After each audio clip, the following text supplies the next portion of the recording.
three pillars in our philanthropic giving. One is obviously education. One is trying to help those that need it, that are looking to lead a good life and to step forward, and perhaps they are they've run into some headwinds for some reason, and finding a place where we can help in that regard is a second pillar. And then we're also guided by by our Jewish faith. There's a lot of morals and ethics there about giving back to the community, and we like to give back to both the Jewish community here in Atlanta, but also to the Atlanta community and the state of Georgia in general. It's been a wonderful place for us to live and raise a family. Formalizing financial literacy or financial education on a personal level isn't something that you see that often. I remember when I was in high school, we had to take woodshop as a class, and the girls in our class had to take home ec, because those were considered to be life skills that we all needed to have. And it baffles me, it boggles my mind sometimes that financial education, that the elements of finance are not considered a life skill that everyone should have. So whether it's balancing a checkbook or understanding credit and debt, or whether it's learning the preliminary pieces of investing, those are things to me that I think resonate with everyone, because regardless of what your calling in life is, eventually and hopefully you're going to get paid for doing that. And knowing how to be responsible with your money, to me, is a key element to everyone's ability to live a nice life. And I think a lot of those topics are intimidating to people. And we wanted to find a place where, on different levels, whether it's in elementary schools, high schools, or colleges and universities, where those topics could be taught in an engaging and an unthreatening way, where people of any particular skill set could access them. I think that we also were very fortunate to grow up in homes where financial literacy was valued. It's been a big part of our dinner table conversation with our two sons, and it feels really good to be able to provide that for others, and to think about no matter where these students go on, whether that's a trade or a graduate school program, that they can take those skills and live a fruitful life.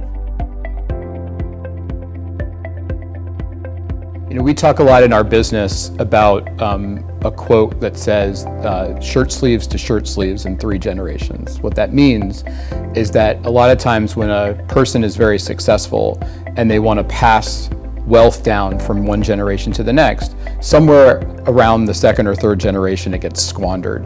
And a lot of what we've seen over the years is that wealth is squandered not because of poor investment decisions or things like that. It's just from a lack of knowledge. And I think that regardless of whether someone's building a small nest egg, a large nest egg, a legacy, an empire, whatever the case may be, that every generation of their family needs to be educated in order to make those dreams a reality. And so to me, that isn't just the responsibility of the family, it's also the responsibility of the institutions that we entrust our children to in order to help further those aims. And so if I want my son or either of my sons to be an astrophysicist, they can go to a great program anywhere around the country and study that topic, but they can't go somewhere and study financial education. And I just think it's important for that reason. And obviously my experience in my business colors that to a great degree.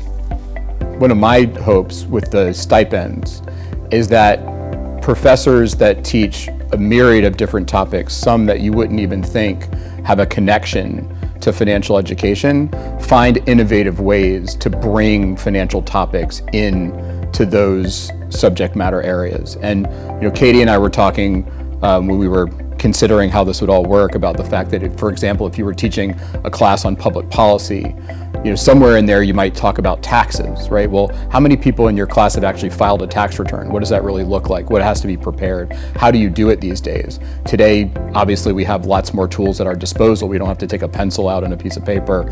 We've got engaging tools online that people can use to file their taxes, prepare for their taxes, save the information they need. And so integrating an example like that into a topic that may not necessarily at the forefront look like it has financial connection, I think is something that's really powerful and can bring different students and different people into into that financial mindset where they're not just thinking about their degree or their PhD or what their next job is going to be. They're also thinking about how to be financially responsible both while they're in school and then when they leave school. For the scholarships for student teachers, I think one of the things that we talked about is the fact that a lot of the students here at Kennesaw are already commuting, they're coming from far away, and then you're asking them on top of it, which is a wonderful experience for them to go out and student teach, but there's logistics involved. They have to get to the school, they have to find time in their schedules to make that happen. Clearly there's an expense involved in some of that, and so I think focusing on students that are doing that student teaching, but also maybe need a little bit extra to kind of make the logistics of that work.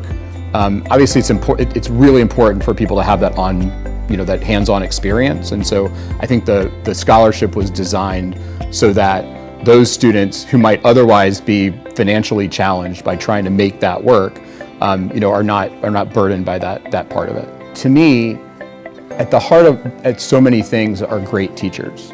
Whether it's what I do, I counsel people on a daily basis, but I would say that to a great degree, to do what I do well, you have to be a teacher at heart. You have to be willing to share knowledge and to teach others and to ask questions. And I think enhancing the quality and the ability of the next generation of teachers, regardless of what subjects those are, to be inquisitive, to be mindful, to be passionate about teaching a new generation. I think that's really the essence of what I would think why a lot of these students are here. And I also think it's the essence of why we feel so strongly about education.